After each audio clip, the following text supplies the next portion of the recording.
Hello students, now we are going to see the properties of light. That means light has wave nature.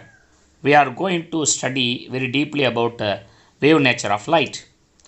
Light is a transverse electromagnetic wave.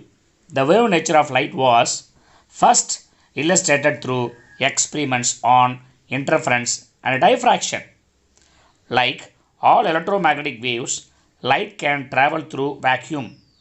The transverse nature of light is demonstrated in polarization. Wave optics is the first topic of the lesson.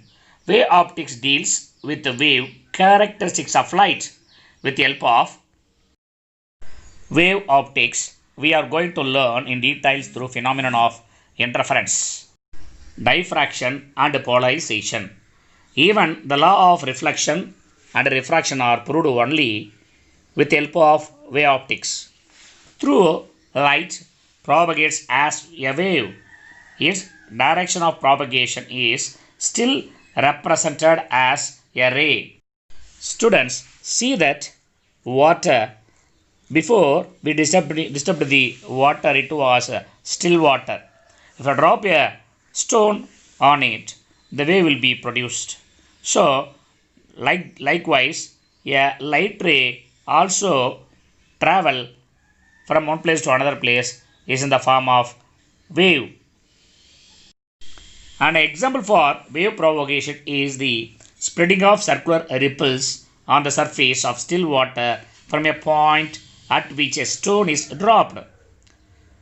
The molecules or particles of water are moving only up and down, that means oscillate.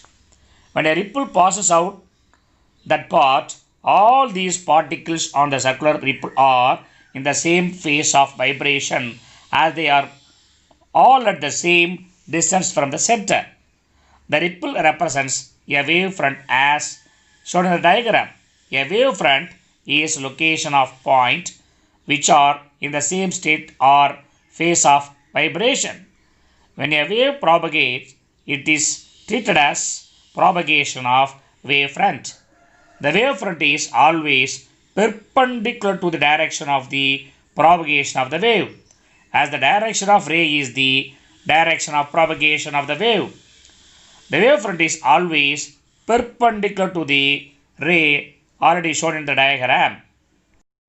The shape of a wavefront observed at a point depends on the shape of the source and also the distance at which the source is located. A point source located at a finite distance gives spherical wavefronts. An extended or line source at a finite distance gives cylindrical wavefronts. The plane wavefronts are received from any source that is located at infinity. So, you can see different wavefronts.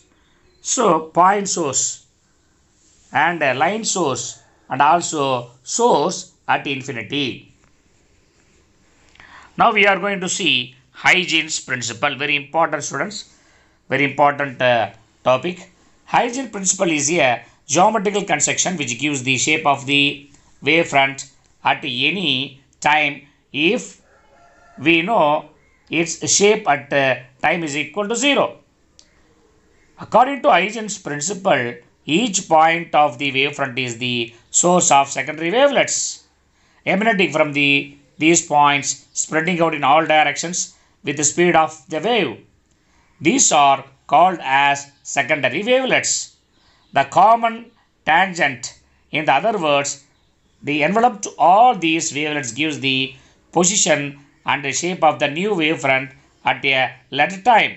Thus, Huygens principle explains the propagation of wavefront. The propagation of a spherical and a plane wavefront is explained in using Huygens principle. Let AB be the wavefront at a time t is equal to 0. According to Huygens principle, every point on AB acts as a source of secondary wavelet which travel with the speed of the wave, that means speed of light c. To find the position of the wavefront after a time t, circle of radius equal to CT. The drawn with the points P, Q, R, etc. as center on AB. The tangent or forward envelope A dash B dash of the small circles is the new wavefront at that instant. The wavefront A dash B dash will be a spherical wavefront from a point object which is at a finite distance, and its plane wavefront if the source of light is at a large distance, infinity, which are all shown in the diagram. You can see clearly. Students, this is the light ray diagram, how the lights are traveling from the source. When the lights are very close to the source, it moves as spherical wavefront. If the lights are moved away from the source, it moves as plane wavefront. There is one shortcoming in the above Huygens construction for propagation of a wavefront.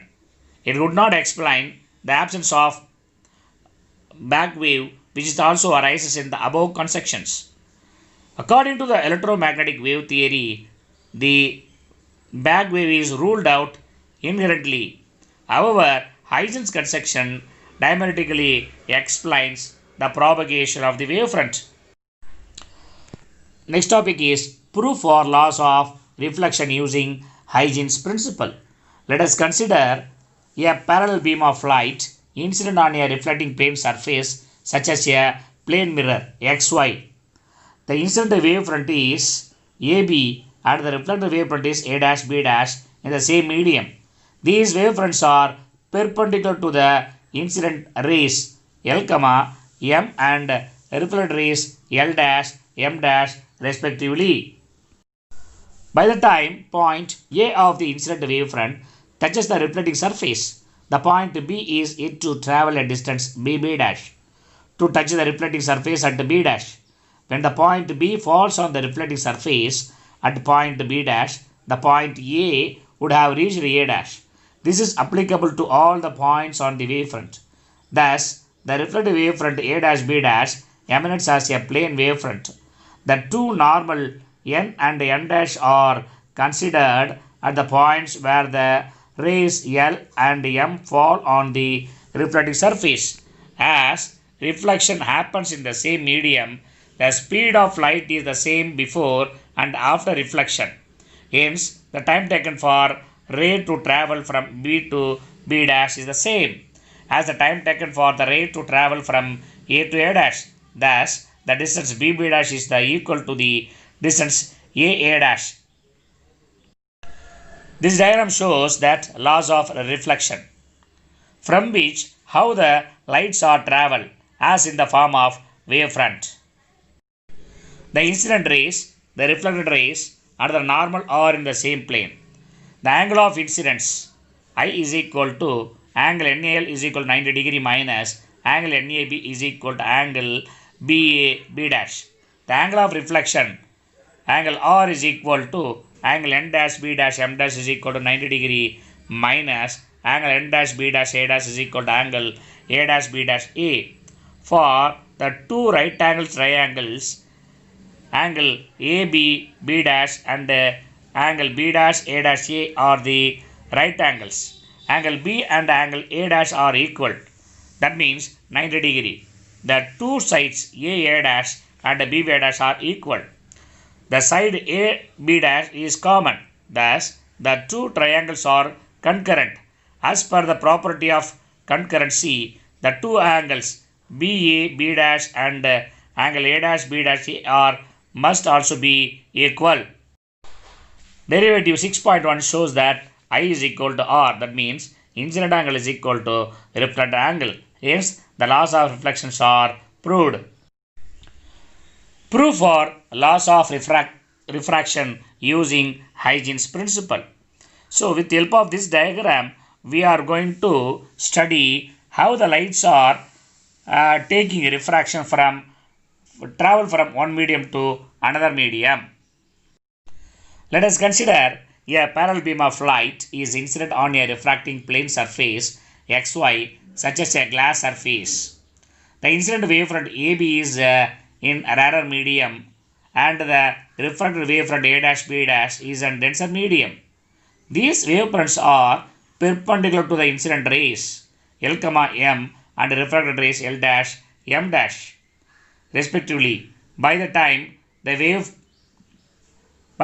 point A of the incident wavefront touches the refracting surface, the point B is yet to travel the distance B dash to touch the refracting surface at B dash. When the point B falls on the refracting surface at B dash, the point A would have reached A dash in other medium. This is applicable to all the points on the wavefront. Thus, refracted wavefront A dash B dash emanates as a plane wavefront. The two normal N and N dash are considered at the points where the rays L and M fall on the refracting surface. As the refraction happens from a rarer medium to the denser medium, the speed of light is V1 and V2 before and after refraction and V1 greater than V2. That means velocity 1 is greater than velocity 2, but the time taken for the ray to travel from B to B dash is the same as the time for the ray to travel from A to A dash. So from the time that T is equal to B dash by V1 is equal to A dash by V2, or B dash by A dash is equal to V1 by V2. The incident rays, the refracted rays at the normal are in the same plane. The angle of incidence I is equal to angle NAL is equal to 90 degree minus NAB is equal to angle B dash. The angle of refraction R is equal to angle N dash B dash M dash is equal to 90 degree minus angle N dash B dash A dash is equal to angle A dash B dash A. For the two right angle triangles A B dash and A B dash A dash A, sin I is equal to sin I by sin R is equal to B dash by AB dash by A dash by AB dash is equal to B dash by A dash is equal to velocity of first medium of the light by velocity of the second medium of the light is equal to C by V2 by C by V1. Hence, C is the speed of light in vacuum. The ratio C by V is the constant called refractive index of the medium. The refractive index of the medium is C by V1 is equal to N1, and that of a medium is 2 is C by V2 is equal to N. Sin I by sin R is equal to N2 by N1. In product form, N1 sin I is equal to N2 sin R. Hence, the laws of refraction are proved. In the same way, the laws of refraction can also be proved for wavefront traveling from denser medium to rarer medium. Light travels with greater speed in rarer medium and lesser speed in the denser medium. Hence, the wavelength of the light is also longer in rarer medium and shorter in the denser medium. So, lambda 1 by lambda 2 by 2 is equal to N2 by N1. Interference. Interference is the property of light. The phenomenon of addition of or superposition of two light waves which produces increase in intensity at some points and decreases in intensity at some other points is called interference of light. The superposition of waves refers to addition of waves.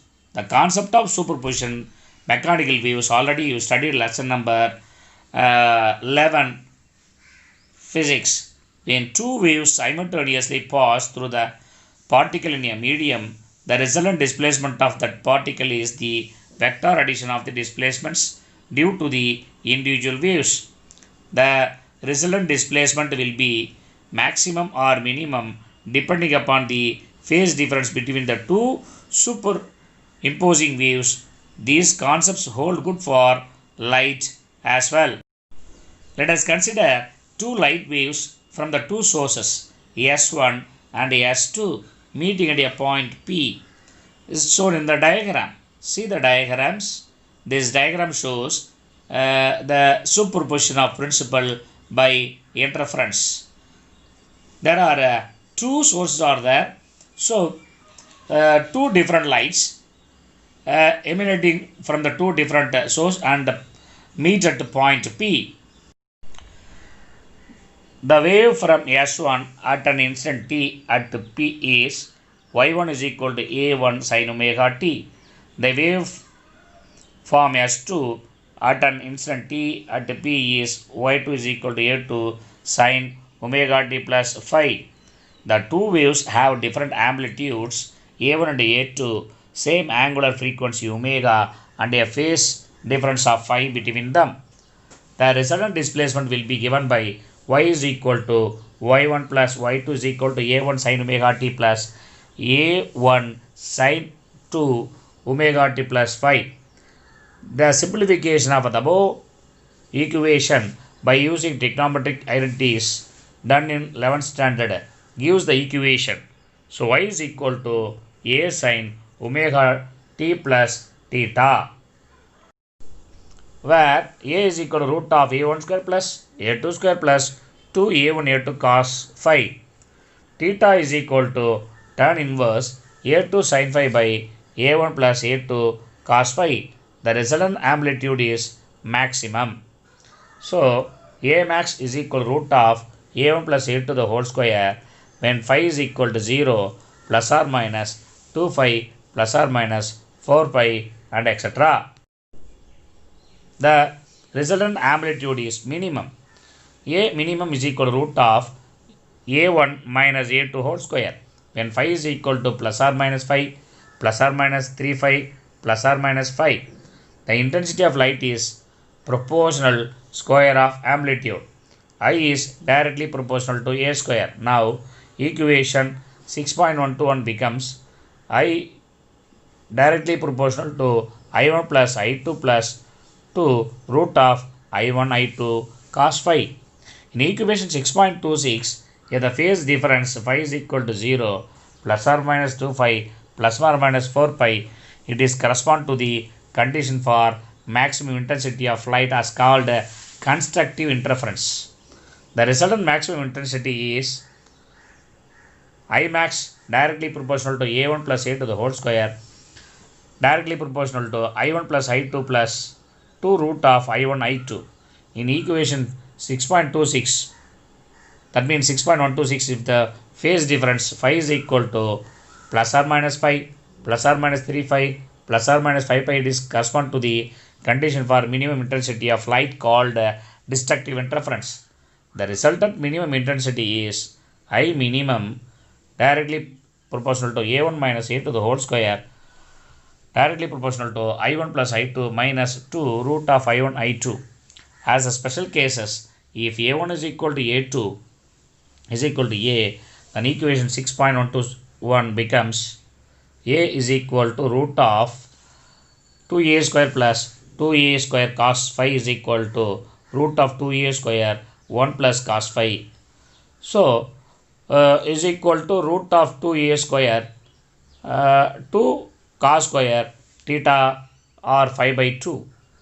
So after simplification, a is equal to a cos phi by 2. I directly proportional to 4a square cos square phi by 2. That means I is directly proportional to a square. I is equal to 4 pi naught cos square phi by 2. That means phi naught directly proportional to a square.